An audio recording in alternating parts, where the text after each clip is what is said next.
প্রাণের ভাইরা আমার, আজকে পৃথিবীতে মুসলমানদের, সারা দুনিয়াতে মুসলমানেরা নির্যাতিত আর নিপীড়িত।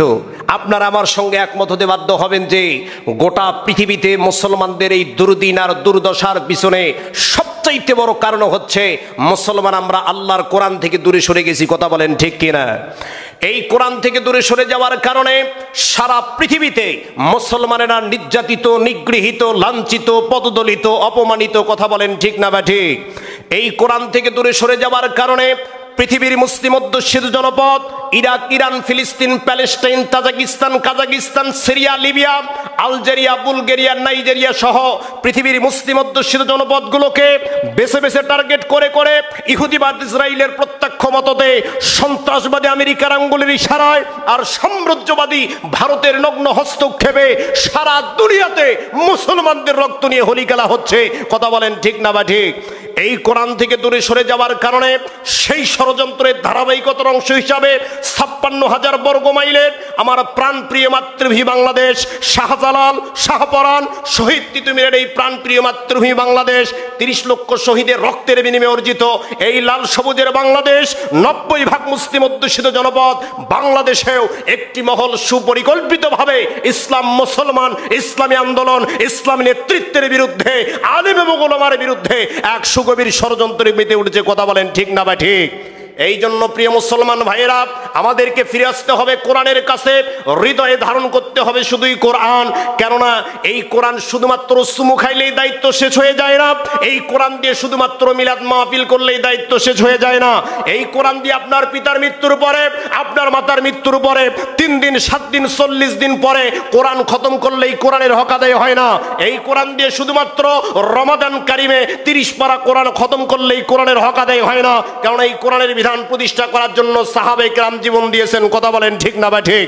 এই কোরআনের বিধান প্রতিষ্ঠা করার জন্য আমাদের নবী, বিশ্ব নেতা জনাবি মুহাম্মদ রাসূলুল্লাহ সাল্লাল্লাহু আলাইহি ওয়াসাল্লাম শিয়াবে আবি তালিবে ৩ বছর কারারুদ্ধ থেকে মানবেতর জীবন যাপন করেছিলেন।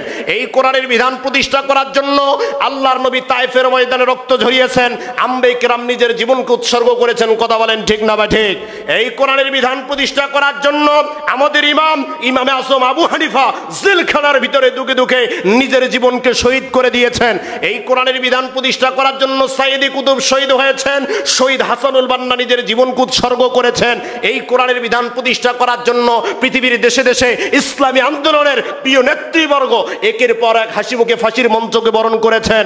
শুধুমাত্র তাই নয় মুসলমান, এই কোরআনের বিধান প্রতিষ্ঠা করার জন্য কোরআনের পাখি যিনি ৫০টি বছর সারা বাংলাদেশ কোরআনের দাওয়াত দিয়েছিলেন, সেই কোরআনের পাখি আল্লামা দেলোয়ার হোসেন সাইদিকে জালেম সরকার শুধুমাত্র ইসলামী আন্দোলনের নেতৃত্ব দেওয়ার অপরাধে বছরের পর বছর জেলখানার ভিতর আটকে শহীদ করে দিয়েছে। মুসলমান কথা বলতেই হবে, ঠিক না বা ঠিক? প্রাণের ভাইরা আমার, এই জন্য আজকে আমরা এসেছি কোরআন থেকে কথা বলার জন্য।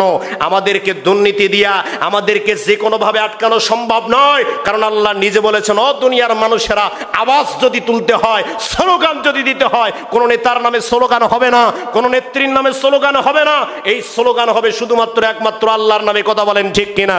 শুধুমাত্র তাই নয়, পৃথিবীতে যতগুলো বিজ্ঞানী এসেছে, বিজ্ঞানীদের শাখা এবং প্রশাখার ভিতরে সবচাইতে গুরুত্বপূর্ণ শাখার নাম হলো মহাকাশ বিজ্ঞান। এই মহাকাশ বিজ্ঞানীরা ওই আমেরিকাতে হোয়াইট হাউসের পাশে বসে সুদীর্ঘ ৫৫ বছর কোরআনুল কারীম রিসার্চ করার পর তারা চন্দ্র পর্যন্ত পৌঁছাতে পেরেছে।